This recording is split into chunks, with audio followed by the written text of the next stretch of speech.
తెలంగాణ రాష్ట్రంలో జర్నలిస్టులకు రక్షణ లేకుండా పోతోంది. నిజాలు వెలుగు తీసే క్రమంలో జర్నలిస్టులపై దాడులు కొనసాగుతూనే ఉన్నాయి. ఇలాంటి సంఘటనలు గతంలో బీహార్, పశ్చిమ బెంగాల్, ఉత్తరప్రదేశ్ రాష్ట్రాల్లో ఎక్కువగా జరిగేవి. తాజాగా జర్నలిస్టు శంకర్ సీఎం రేవంత్ రెడ్డి సొంత గ్రామం కొండారెడ్డిపల్లిలో న్యూస్ కవరేజ్ కోసం వెళ్లగా సీఎం సోదరుడు కొండలరెడ్డి తన అనుచరులతో దాడి చేసేందుకు ప్రయత్నించారు. ఇదే క్రమంలో శంకర్ అక్కడి నుంచి ప్రాణభయంతో పరుగులు పెట్టక 3 కార్లలో 25 కిలోమీటర్ల దూరం చేశారు. చేసింగ్ సన్నివేశాలు సినిమాలోనే జరిగేవి. ప్రస్తుతం తెలంగాణలో నిత్యం జరుగుతూనే ఉన్నాయి. మహిళా జర్నలిస్టులపై సైతం దాడులు కొనసాగుతూనే ఉన్నాయి. జర్నలిస్టులపై దాడులను ప్రతిపక్షాలతో పాటు మేధావి వర్గం ఖండిస్తున్నప్పటికీ ముఖ్యమంత్రి రేవంత్ రెడ్డి స్పందించకపోవడం కాంగ్రెస్ ప్రభుత్వ తీరుకు అద్దం పడుతుంది. జర్నలిస్టుల రక్షణకు ప్రభుత్వం ప్రత్యేక చట్టాలు రూపొందించాల్సిన అవసరం ఎంతైనా ఉంది. అప్పుడే హైదరాబాద్ రోడ్ వచ్చేసినాం.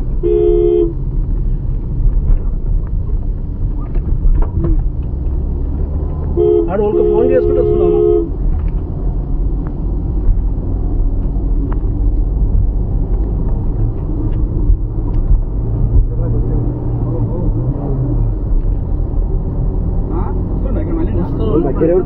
వెనకల్నే ఉండు. మీరు అంటే వాడు చేసేస్తున్నాడు. వాడు ఇట్లా ఫింగర్ చూపిస్తాడు, మిడిల్ ఫింగర్ వీడియో తీసుకుని.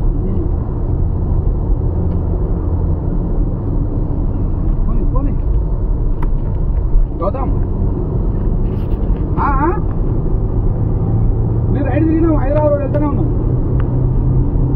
ఆయన వెనకంగానే వస్తాడు మమ్మల్ని.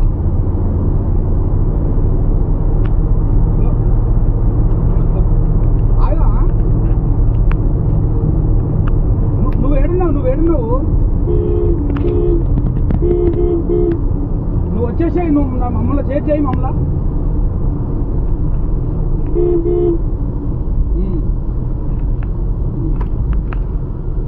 అన్న వచ్చిందన్న